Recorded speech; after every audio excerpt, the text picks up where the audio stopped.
This is the X-Zone Broadcast Network, broadcasting worldwide on broadcast affiliates and satellite program providers, including CNN Broadcast Network, Sirius Satellite Network, Star Media, Good News Radio Network, Angel Broadcast Network, Wiki Broadcast Network, and WPBN TV. For more information on the X-Zone Broadcast Network, visit us at www.xzbn.net.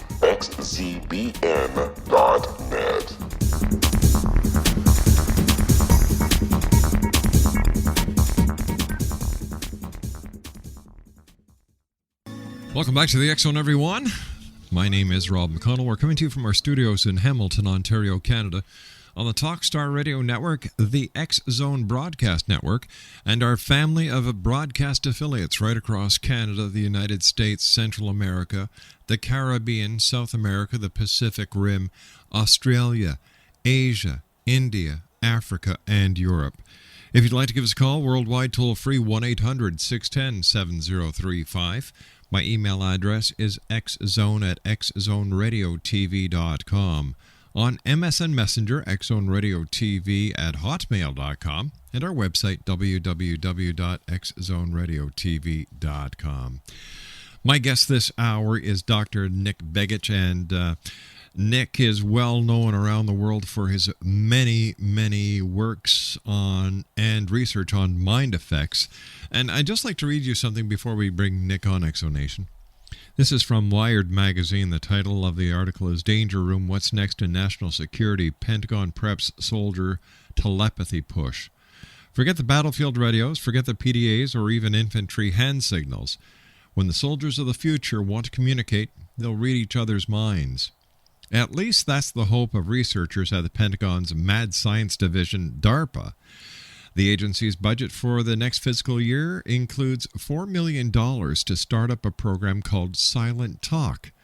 The goal is to allow user-to-user communication on the battlefield without the use of vocalized speech through analysis of neural signals. That's on top of the $4 million the Army handed out last year to the University of California to investigate the potential for computer-mediated telepathy. Now, before being vocalized, speech exists as a word-specific neural signals in the mind. DARPA wants to develop technology that would detect these signals of pre-speech, analyze them, and then transmit the statement to an intended interlocutor. Now, DARPA plans to use EEG to read the brain waves. It's a technique they're also testing in a project to devise mind-reading binoculars that alert soldiers to threats faster than the conscious mind can process them. Now, Dr. Nick Begich, our guest this hour, is well known for his work and research on mind effects, more of a sinister kind rather than life-enhancing. He has widely reported in these areas as an expert for many publications, government organizations, and private companies. He has been an expert witness for the European Parliament on these subjects and provides significant research contributions in this area. Now, although through the Lay Institute of Technologies, he organized a private meeting of top scientists in the area of mind effects in 2007. Nick has authored 5 books in 7 languages on technology and the impacts of change, heard on thousands of radio and television talk shows, as well as documentaries. He is a frequent commentator on new technologies, energy, politics, education, and the environment. And Nick, it's great having you back here in the X-Zone. Hope all is well with you way up in Alaska. It's great, and I appreciate being on with you and your audience again, and on this topic, which is drawing increased attention as time goes on. Nick, you and I have to take a 2-minute commercial break, and when we come back, we're going to be talking about this. We're going to be talking, Exonation, about mind-brain enhancing effects of modern technology. Dr. Nick Begich is our special guest, Exonation. His website's www.earthpulse.com and www.layinstitute.org. Nick Begich and I will be back on the other side of this 2-minute commercial break as the X-Zone continues from our studios in Hamilton, Ontario, Canada. Once again, if you'd like to find out more about Dr. Nick Begich, visit his websites, www.earthpulse.com and www.layinstitute.org. My name is Rob McConnell, and this is the X Zone, coming to you live from our studios in Hamilton, Ontario, Canada, on the Talkstar Radio Network and... This is Kevin Randall. For nearly 30 years, I have been investigating the case of the Roswell UFO. I have interviewed hundreds of people and stood on the crash site. Now in Roswell in the 21st century, I have reviewed dozens of hours of audio and videotaped interviews, examined hundreds of files that relate to the crash, and have returned to Roswell in an attempt to put all that information into the proper perspective. For the first time in Roswell in the 21st century, I have made a dispassionate reevaluation of all that material and provide a new look at what happened. This is a book that clears away all the clutter that has hidden the truth for so long, strips away the various lies that surround the case, exposes the Air Force attempts at cover-up, and found a core of solid information that tells us all where the case stands today. Roswell in the 21st century will be available in just a few weeks. For more information, please visit my website at www.kevinrandall.blogspot.com.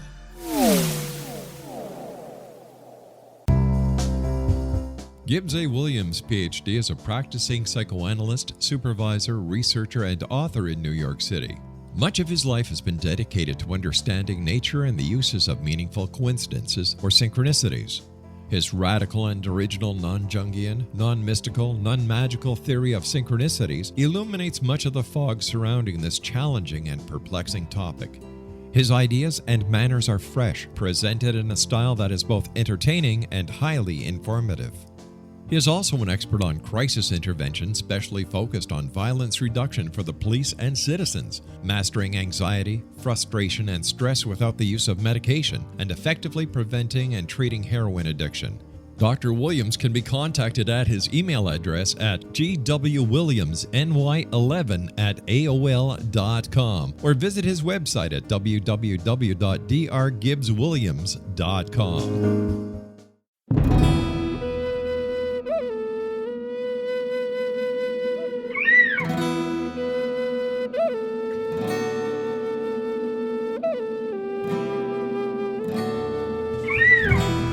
Shamanism is recognized as a method to access the quantum level. Mastery of shamanic skills puts spiritual information and healing power into your hands. Path Home Shamanic Art School, a bonded Colorado certified occupational school, has met rigorous state standards, ensuring its director and instructors have the qualifications to teach the shamanic arts. Path Home offers its certification program in blocks of study. Block 1, a 5-day intensive, will be held in the beautiful mountain town of Coaldale, Colorado, October 13th through 18th. Registration deadline is September 12th. Experience journey trance, power animals, helping spirits, sacred space, and life purpose. Come discover your power. Join me, Gwilda Wiyaka, in the magical world of shamanism. Call 303-775-3431 or visit findyourpathhome.com.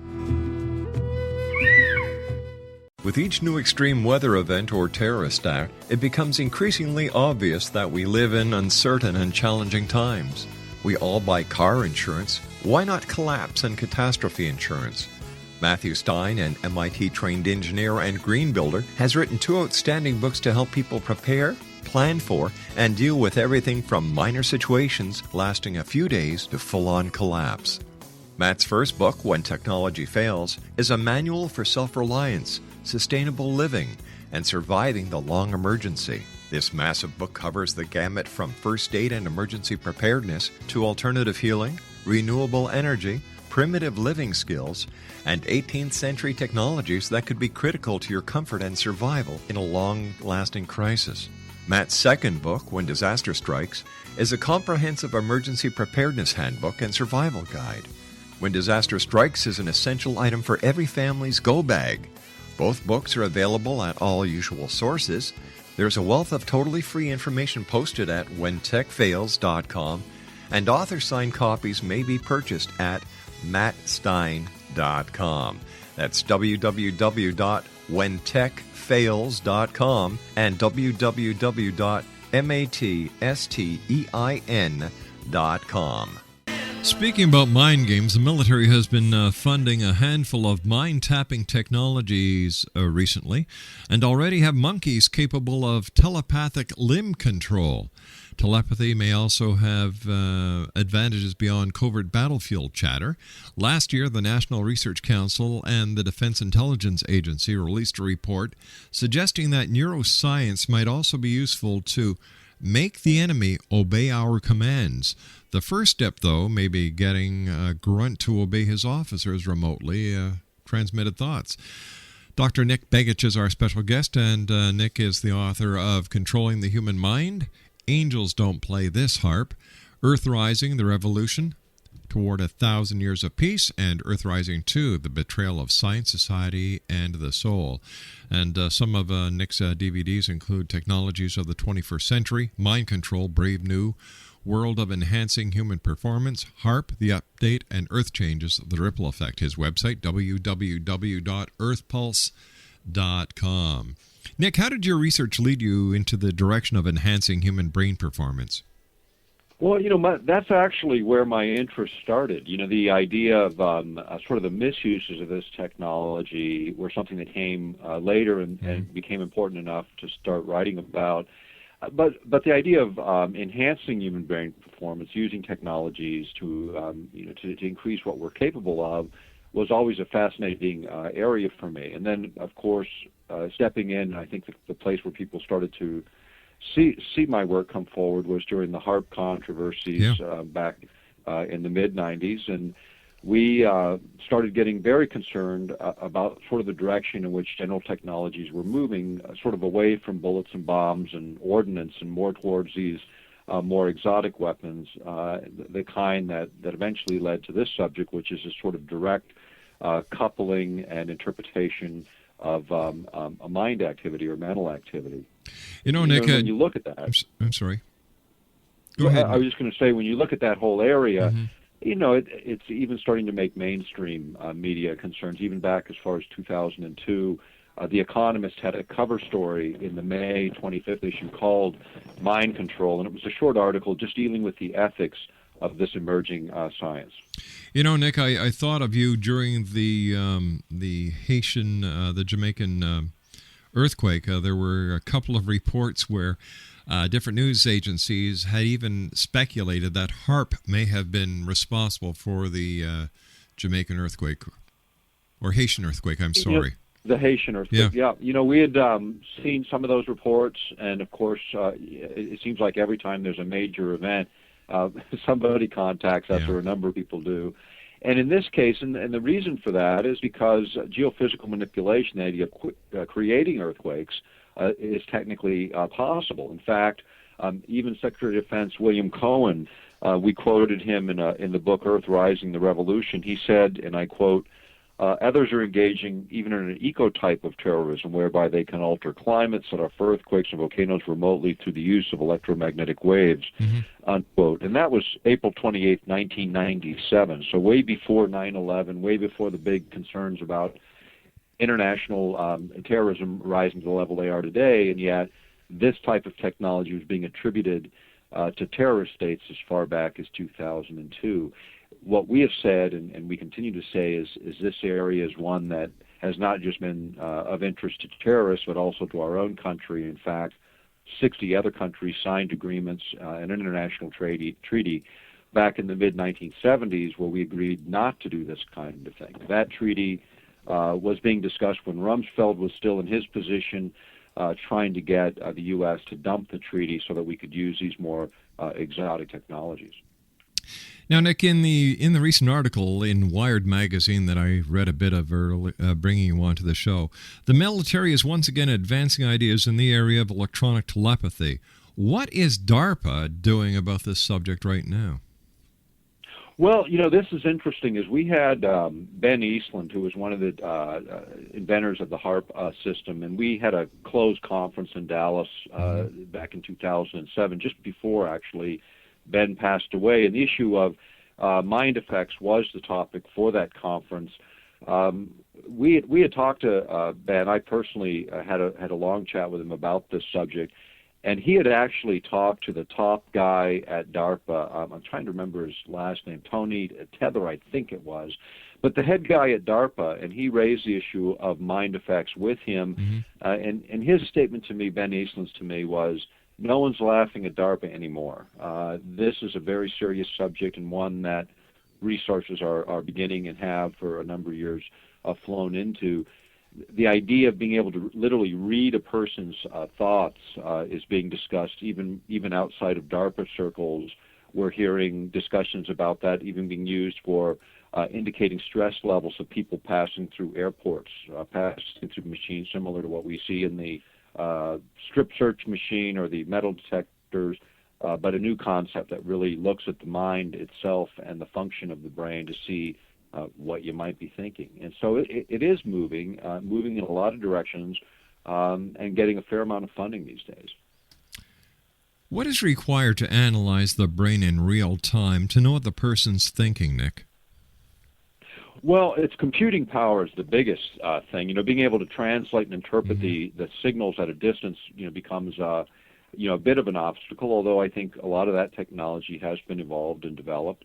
The idea of looking at complex brain function and making an analysis of that so you can sort of generalize across populations to see really what those brain signals mean and to try and translate them in the same way that people translate language, but looking at the brain activity itself. So using EEGs or more sophisticated methods of brain imaging, being able to look in real time as a person's thinking at what they're thinking, that's sort of where the science is today. And computing power has been the biggest obstacle, and we're quickly overcoming that as our machines become faster and more capable. So I think we're there, at least in terms of gross emotional sense of a person. You can deduce pretty readily specific thoughts. We're getting better at it. We're getting to the point where we can actually, with our brains, control mechanical objects. That's the crude and early stages of what we're talking about today. What about getting the enemy to obey our commands? Is that really possible? Well, there's some technologies already that have some of that capability. The idea of using what are called silent subliminals. These are words below the level of conscious hearing. In fact, there's patents regarding this that we cite in the book Control. Nick, are you there? Yeah, I am. Was that on your end? Yeah, I guess so. We just kind of lost you, but you're back. We're back with us now. You got me okay? Yeah, we've got you fine. We were talking. What we were saying. What you were saying was you were talking about the book and obeying, having the enemy obey our commands. Right. This idea of being able to look at brain activity from a different perspective. Silent subliminals. There are patents that have been developed for this, where you can actually embed language on, say, radio music coming into an area. For instance, in the Iraqi war, in the first Iraqi conflict, Scottish media reported after the fact that we had actually done this. We had recorded signals on the regular broadcasting Muslim music and prayer into the country that actually stimulated fear, anxiety, this kind of feeling. And what we saw in that first Gulf conflict was, the fourth largest army collapse like they had been, kids on a playground fire drill the first time. And I think that's indicative of sort of the state of the technology, say a decade ago when that was used. Again, just affecting the emotional state, and any electromagnetic carrier can be used to create that effect. This includes radio, TV, any kind of energy transfer can carry a signal that creates these kinds of emotional disturbances. In fact, there was a great article in the U.S. Army Quarterly back in the late 90s that we quote extensively throughout our work that talked about this. And what they said essentially is any electromagnetic emanation capable of being sent through telephone lines, TV, radio networks, supply pipes, even incandescent lamps, the signal would manipulate the behavior of those in contact with that signal. And so this is more on the emotional level, affecting people's general state of being. It seems that mind games, as John Lennon sang, is going to be more truth than fiction in the very near future, if not already. Yeah, I think already. In fact, you go back to the research on this, and you can go back many, many decades, back to the early 1950s, and even before. Some of the very earliest work was done in the hypnotherapy labs of Harvard University in the 1920s and 30s by a guy named Estabrooks. He got some notoriety by recommending LSD treatments in psychology, in psychotherapy back in the 60s, about the same time the CIA was actively using LSD and other hallucinogenics in tests for, again, their mind effects, or mind control testing. And, a lot of that, when you go back to those days, people were thinking about mind control as sort of all the sinister aspects of controlling or manipulating people, getting you to do things that maybe you normally wouldn't do. Right. But I think there's another dimension to this, and we talk about it often these days, and it's the dimension that what they also discovered along the way was sort of what the anomalous capabilities of humans were, what these unusual characteristics that weren't well understood. In the early days, they used to call them extrasensory perceptions. Today, they call it anomalous human capacities. And so it depends on whose language you want to use, but I think the latter was just a little bit too controversial in the current frame.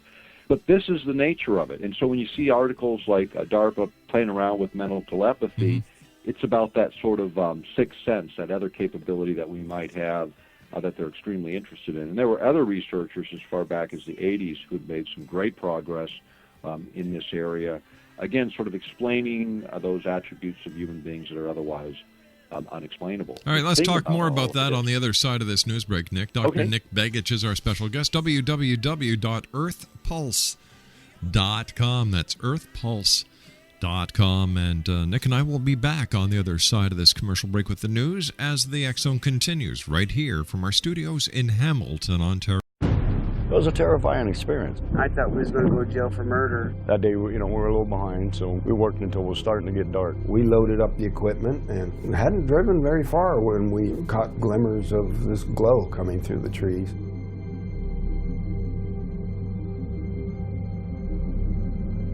I urged Mike to hurry up and get up there. Travis had the door open before we even stopped.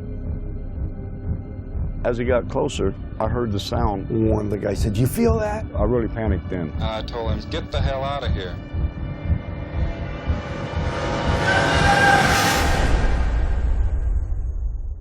It didn't come directly to me, it came to a deputy sheriff. Three of us volunteered right away to tell him what had happened. Sheriff Gillespie definitely didn't believe it. He says that we better be certain because we get in a lot of trouble. When we went to search the next day, they split us up, and the whole time the deputies asked me, if you just tell us where the body is, we can all go home and get this over with. We're talking about 100 people. Combing through the wooded area, nothing turns up. All week long, I've been hearing they're going to set it up to make you guys look guilty. We're a rough-looking bunch then. Some of us have been in trouble with the law before. And y'all ain't never going to come out of that jailhouse.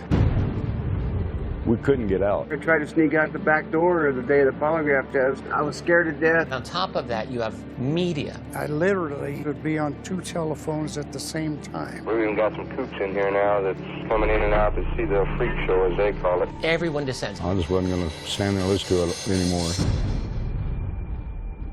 Grant, he says, "This is Travis. I'm back. I need help." When I did hear that he had been returned, it was almost as unbelievable as the original thing. I just looked at my mom and says, "I told you we didn't kill him." Travis Walton reappeared after several days with a bizarre story about a ride in an unidentified flying object. People were desperate to explain it away. Why are you sticking up for Travis for all this time? You know this really didn't happen. What happened to Travis after we took off in that truck, I can't tell you. I hated Travis for a long time after this. My whole world just tore up. But I believe every word Travis said about it. He's never lied to me about nothing. It's a net negative. We lost our jobs in the immediate aftermath. And now you're not able to talk about it with anyone because you know that they're going to laugh at you, they're going to look at you like you're crazy. But if you don't come out and tell your story, somebody else is going to tell it for you. There's a degree of responsibility. Certainly I have to accept the bad. If I can direct what's happened in a way that I can make something good happen in the world, I'm looking for it. Order your copy of Travis, The True Story of Travis Walton, today at www.traviswaltonthemovie.com.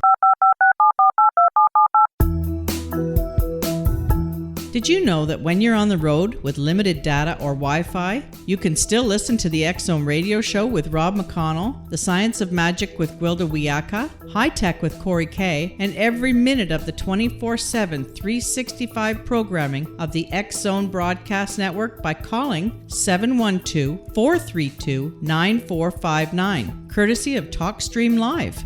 No smartphone, app, or internet needed. It saves your data plan, and it's free if you have unlimited minutes.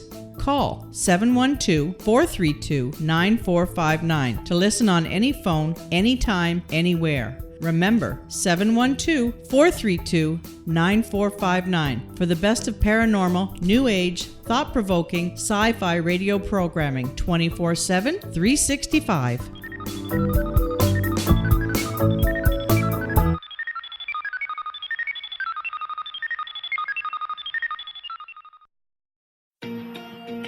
Wouldn't you love to know the secret to everything? Well then, meet Dr. Kimberly McGeorge and her cutting-edge breakthrough knowledge that combines science with possibility. Dr. Kimberly brings real-life answers and healing to those open to alternative solutions. She teaches solution-based programs and classes that will change all areas of your life forever. Specializing in conscious creation, intuitive readings, and energy medicine, you can rapidly shift health, relationships, business, and money and abundance challenges quickly. Receive her best-selling book, Secret to Everything, at no cost by going to secrettoeverything.com/X-Zone. That's right, transformation can start now. Just go to secrettoeverything.com/X-Zone and receive Dr. Kimberly's book for free.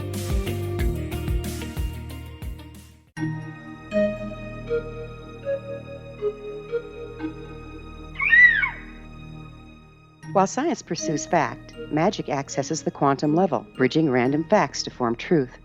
As long as science and magic remain separate and polarized, the truth cannot be known. I'm Gwilda Wiyaka. Join me on the Science of Magic radio program, dedicated to unification and evolution of consciousness. During each episode, I'll be speaking with experienced and respected scientists and mystics.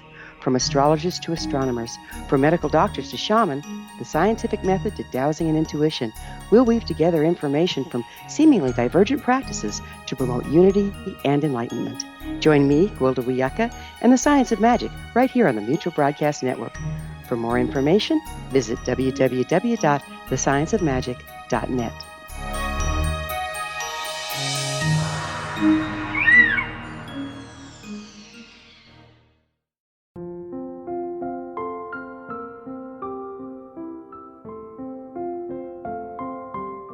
I am Dr. Carl O'Helvey, founder, president of a new cancer foundation focusing on evidence-based physical, mental, and spiritual interventions, including natural cancer cures, prayer, meditation, affirmations, nutrition, and other related holistic cancer prevention and cure modalities.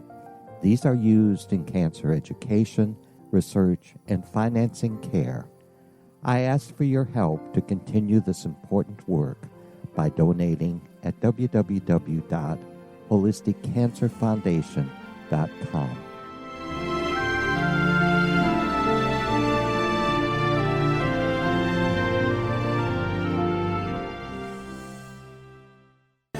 Welcome back, X-Zone Nation. Our very special guest this hour is an old friend of the X-Zone, Dr. Nick Begich. And Nick is the author of Controlling the Human Mind, Angels Don't Play This Harp, Earth Rising, The Revolution Toward 1,000 Years of Peace, Earth Rising 2, The Betrayal of Science, Society, and Soul.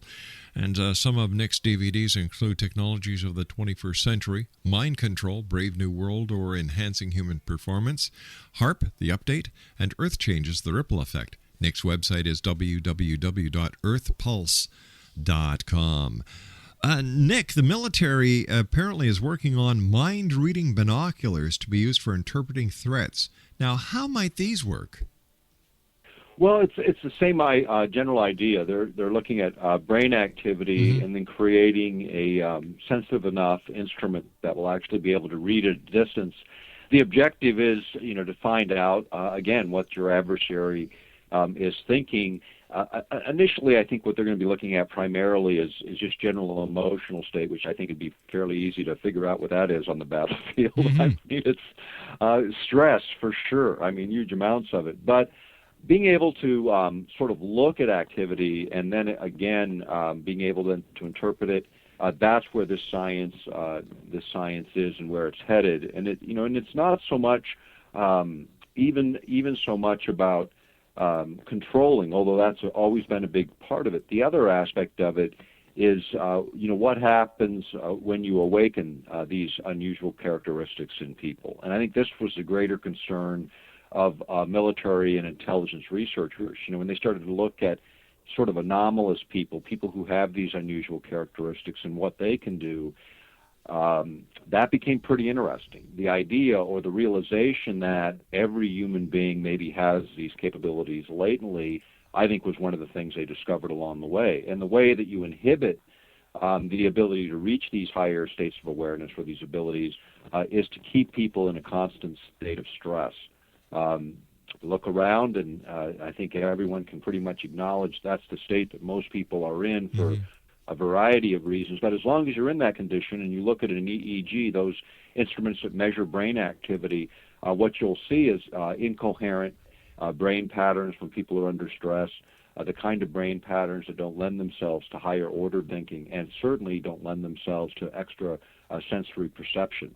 That requires a slowing of the mind and body, a very controlled, rhythmic, coherent kind of signal then emanates from the brain, which can be easily analyzed. In fact, you can even drive those mental states. You can create situations where you actually can create that sort of zone, that place where you're in your ideal state of mental performance. At the same time, the recognition of that and the recognition of disturbing people's ability to think clearly, rationally, that's what so much of the military emphasis is really about. It's the idea of knocking your enemy off their pedestal in a way where they can't even control sophisticated weaponry, even if they had it available to them. You conducted a closed conference for the Lay Institute when you were working for them on mind effects. I understand ESP did come up as a topic in both the formal and informal sessions, Nick. What is going on here, and where is technology going to be taking us? Well, this was interesting is, everyone in attendance pretty much felt that was a normal sort of thing. In fact, Rosalie Bertel made a presentation. She is a PhD in physics and mathematics, a brilliant person. Her sense of it was that this is really the next evolution of humans, that this capability will be more manifest in the next generation as really a coping mechanism. The fact that human beings are now trying to create sort of artificial systems, in reality, we're sort of mirroring our own. And the idea that humans have this sort of attribute, and hearing it among scientists, both formally and informally, was pretty impressive. The most impressive speaker in the conference was Alexander Kavarainen, the former head of the biophysics lab of the USSR Academy of Science, the most impressive on this specific topic. And what he concluded and what he presented was pretty phenomenal. He gave a mathematical basis or formula or a theoretical model for how these things occur. And Alex, he got his interest in all of this back when he was a teenager. He's now in his 60s. When he was watching the demonstration of the paranormal in the former Soviet Union, that caught his interest. And with a guy with an IQ that just goes literally right off the charts, he dedicated his life to sort of figuring that out. And as a consequence, he developed a number of papers in the last couple of years that attempt to give a theoretical model. And the importance of that is that model becomes useful for engineers and the transition to engineering, which actually create mechanisms that can accomplish the things that he developed theoretically. The interesting part of his model is the root of the mathematics, which he reran the numbers a number of times just because they baffled him, and yet made sense to him. And what it was the final summation of the number turned out to be a mathematical formula that's referred to as the golden mean. Sort of the essence of this sort of attribute of human beings boils down to the same mathematics that shows up in all of the great structures of the world. It shows up in most living organisms in one form or another. Very interesting that it would boil down to a mathematical principle that's been understood to be a little bit esoteric and at the same time not so esoteric, more scientific over the millennium, actually. Nick, when we're looking at all these advances, if I can use that word, in warfare, why isn't it then just possible for warring nations to do everything electronically and just bypass the soldiers? Well, I think on some levels we're going to start to see more of that. We're going to see more of a covert kind of war where we can disturb a nation's mental functioning. I mean, think about this as a practical matter, the kind of havoc that could be wrought with that. In fact, there was an article in Technology Horizon, which was produced by the Research Lab for the Air Force back in June of 2004, where they talked about exactly this, what they call controlled effects, being able to manipulate the operators or the human participants in conflicts in such a way where they wouldn't even be able to know it. I mean, they couldn't even distinguish that they were being literally affected. And this is, again, where the direction of war changes from one of bullets and bombs to one of gamesmanship in terms of how to manipulate people and events. And when you start to look at some of the geophysical manipulation that we just alluded to in the last segment, those same kinds of things where you can literally create geophysical events that can be explained away as natural, and yet there are many countries in the world that are working and have developed technologies in this very same area. If the governments of the world are working on methods to control the enemy, let's say they master it, what would stop them from using these very techniques on the citizens? Absolutely nothing. In fact, the former Secretary of the Air Force suggested that all weapons that would be classified as non-lethal, which these fit into, actually be tested on Americans first before they're deployed in battlefields. That raised a lot of questions, and he's no longer serving in that capacity in the last couple of years. But the point is, they do experiment on Americans. In fact, Secretary of Energy O'Leary during the Clinton administration acknowledged 500,000 American victims of human experiments that included everything from mind control to injecting black Americans with syphilis in the Southeast over a 40-year period. And out of 500,000 that they admit to, virtually nobody has ever been held accountable for those crimes against Americans. And the beat goes on. I mean, there's actually a protocol within the Navy that was approved in 2006. It's posted on our website under mind effects, and it's the rules for sort of human experiments. And on page 9, you'll see the words mind control experiments that have to be approved by the Undersecretary of the Navy. Those experiments continue to go on, and the permissions to conduct them continue to go on. RFPs, requests for proposals by the military, continue to be let. The most recent one that I looked at closed in September 2009. So the work in this area is not slowed at all. In fact, if anything, it's accelerated as we gain greater understandings within the neurosciences areas. Nick, what about the issue of stimulating the brain for accelerated learning?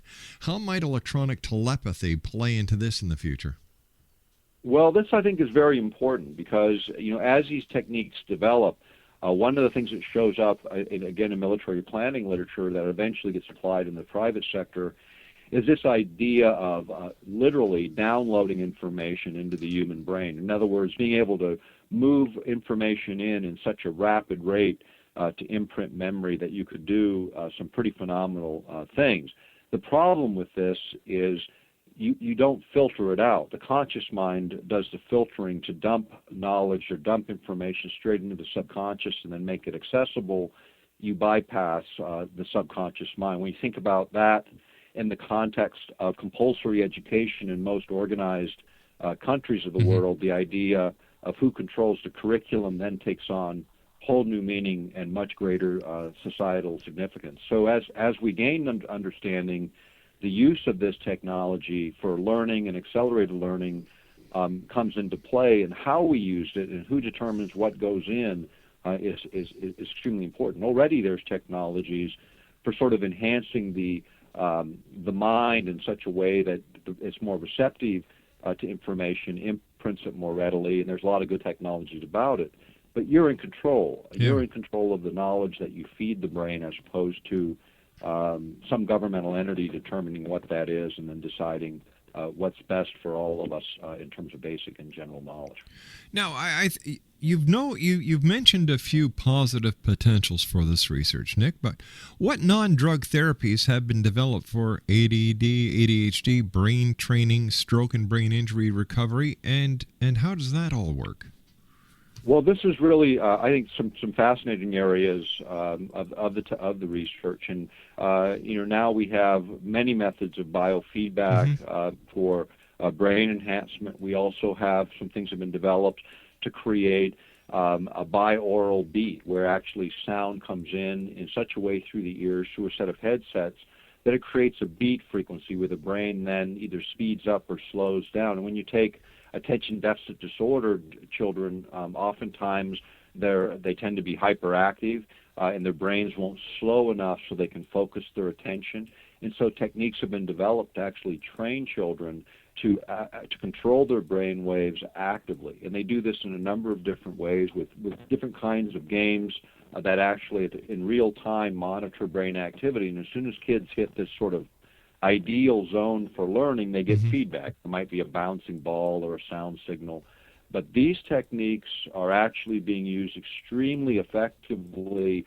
In the Minneapolis School District, there was an experiment for a charter school for a couple of years, and 80% of the children that had been previously on psychoactive drugs to either speed them up or slow them down, they were able to get rid of their pharmaceuticals and actually learn how to moderate their brain activity using these tools, and then eventually without them, so that over a period of time, usually a couple of months, they could abandon the tools and immediately get to that ideal state of learning, even faster than most what we call normal people. In other words, they learned not only to overcome their disability, but actually learned how to control the mind in a way that made them more capable than their peers.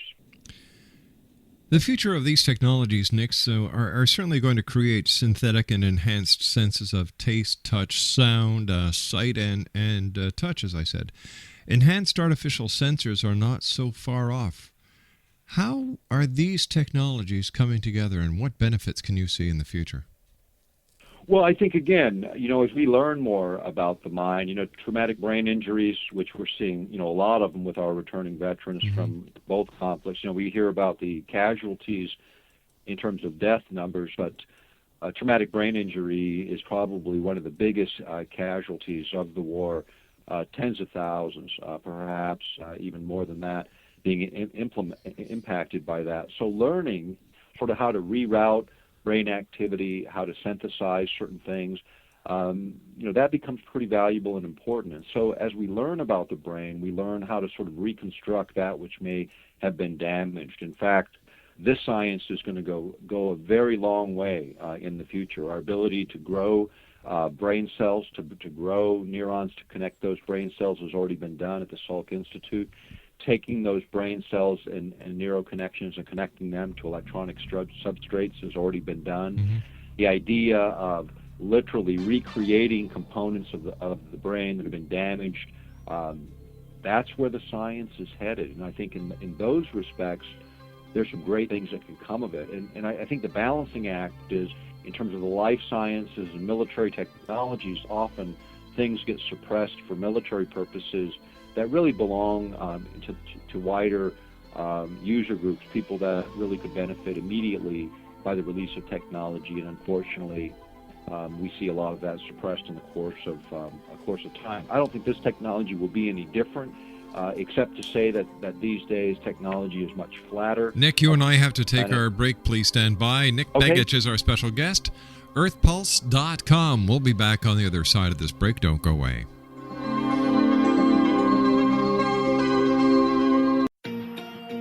Wouldn't you love to know the secret to everything? Well then, meet Dr. Kimberly McGeorge and her cutting-edge breakthrough knowledge that combines science with possibility.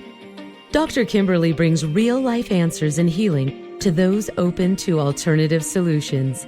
She teaches solution-based programs and classes that will change all areas of your life forever. Specializing in conscious creation, intuitive readings, and energy medicine, you can rapidly shift health, relationships, business, and money and abundance challenges quickly. Receive her best-selling book, Secret to Everything, at no cost by going to secrettoeverything.com/X-Zone. That's right, transformation can start now. Just go to secrettoeverything.com/X-Zone and receive Dr. Kimberly's book for free.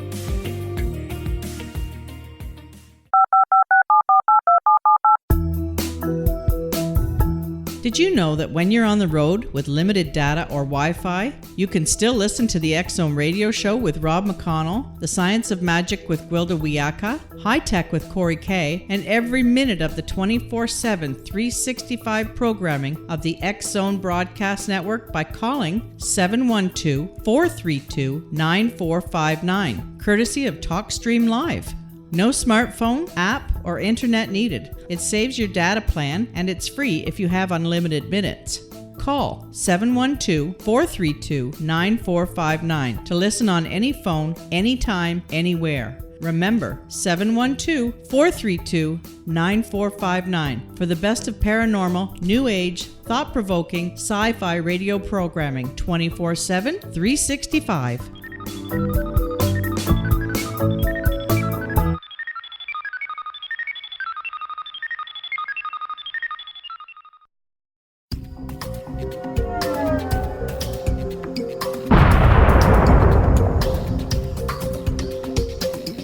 Coming soon to the X-Zone Broadcast Network is A Different Perspective with me, Kevin Randall, as your host.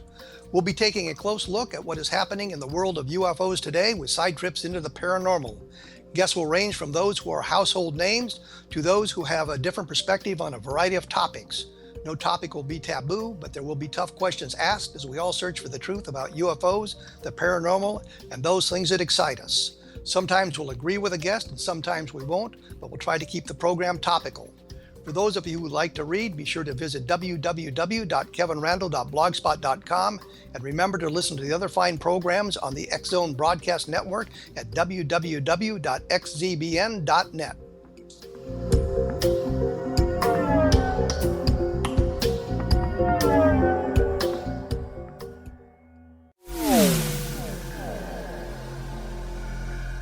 This is Kevin Randall.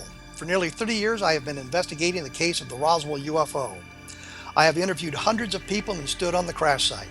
Now in Roswell in the 21st century, I have reviewed dozens of hours of audio and videotaped interviews, examined hundreds of files that relate to the crash, and have returned to Roswell in an attempt to put all that information into the proper perspective. For the first time in Roswell in the 21st century, I have made a dispassionate reevaluation of all that material and provide a new look at what happened.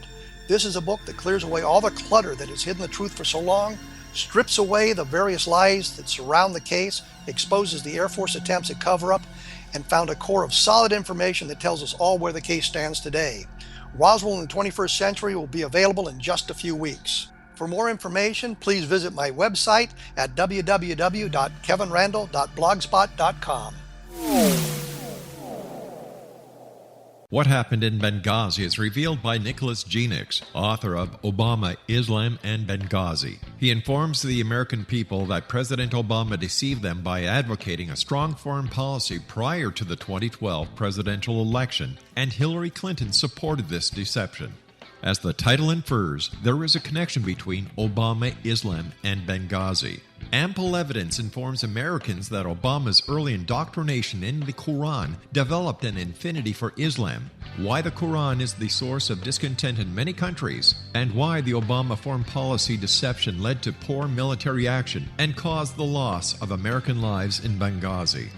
Genix provides 36 questions for the Select Committee on Benghazi to validate if Americans are justified to mistrust President Obama and Hillary Clinton. An overview of Obama, Islam, and Benghazi is presented on the website www.futureofgodamen.com. That's www.futureofgodamen.com. Afterlife expert Roberta Grimes was the first one to say that dying can be fun. Now her best-selling book, The Fun of Dying, is available in stores worldwide. So if you wonder whether death ends life, how it feels to die, or what heaven might be like, The Fun of Dying was written for you. And if you have always been afraid of death, or if you worry that your life has no meaning, let The Fun of Dying ease your fears and bring new meaning to your life. Nothing said in The Fun of Dying is based on the teachings of any religion. Instead, Roberta draws on evidence to explain how death happens, how it feels, and what comes next. A lot of the best death-related evidence was produced in the first half of the 20th century. When it is put together with recent discoveries, it tells a consistent and amazing story. Roberta Grimes blogs and answers questions at robertagrimes.com. Her wonderful book, The Fun of Dying, is available on Amazon and at stores worldwide wherever books are sold. And welcome back, everyone. I'd like to take this opportunity of thanking all our guests tonight. David Paul Doyle and I discussed the voice of God in hour number 1. Dan Green and I talked in hour number 2. Ed Johnson and I talked in hour number 3. And to be honest with you, I don't know what the hell he was talking about. But anyway, we had a talk, I guess. We tried to communicate, and then we played X-1 in the second half of that hour. And my guest this hour is our good friend, Dr. Nick Begich. Now, if you'd like to get a hold of Nick, he's got a couple of great websites, Exonation, earthpulse.com, and layinstitute.org. And once again, Dr. Nick's books include Controlling the Human Mind, Angels Don't Play This Harp, Earth Rising, The Revolution Towards 1,000 Years of Peace, and Earth Rising 2, The Betrayal of Science, Society, and Soul. Nick, what do you think the future holds as we discover these attributes to our human potential, or of our human potential? I think we are going to go through a really interesting period. Those that are fortunate enough to live through this period of history, I think, are going to see humans capable of the previously unexplainable. I think the next 10 years, 15 years, we're going to see these kinds of capabilities more readily demonstrated, understood, and the mechanisms behind them finally figured out. And here's what I really look forward to. And speaking maybe a little bit in a non-scientific way, but I believe humans are much more than we recognize. I think these capabilities are latent within all of us. The things that have been reported as telepathy, telekinesis, the idea of moving things with the mind, out-of-body experiences, which might be a lot of different kinds of experiences. But the bottom line is, humans, we are about to stretch, a stretch that perhaps we need for our very survival in this millennium. Certainly, the technologies that we are evolving are mirroring our own capabilities in many respects, and at the end of the day, I think we're going to find very gifted and empowered humans capable of recognizing what we are, who we are, and then acting accordingly. I think there's great things happening there. In fact, I think it is the counterpunch to the things that we see around the world today that we find so disagreeable. Nick, as always, time just flies by whenever you're with us. I want to thank you so much, Nick, for joining us and for the great work that you do. Let our listeners know once again how they can contact you, Nick, and find out more about you and where they can find your books. Sure. Our books are all over the place in terms of Amazon and all over the web, but do check out Earth Pulse, EARTHPULSE, earthpulse.com, and that's our site. There's a lot of good information there. A lot of it is free. Of course, pick up a book when you're done with it. Send it to your congressman, send it to your senator. Maybe we can wake up some of those folks that are still asleep at the switch. Nick, take care of yourself, my good friend. Always great talking to you, and I look forward to the next time you and I meet here in the X Zone. Thanks for having me. Always a pleasure, Nick. www.earthpulse.com. Well, that's it for tonight, everyone. I'll be back tomorrow night at 10 o'clock. Thanks very much for allowing us to be part of your day and your night. And always remember to keep your eyes to the sky and your heart to the light.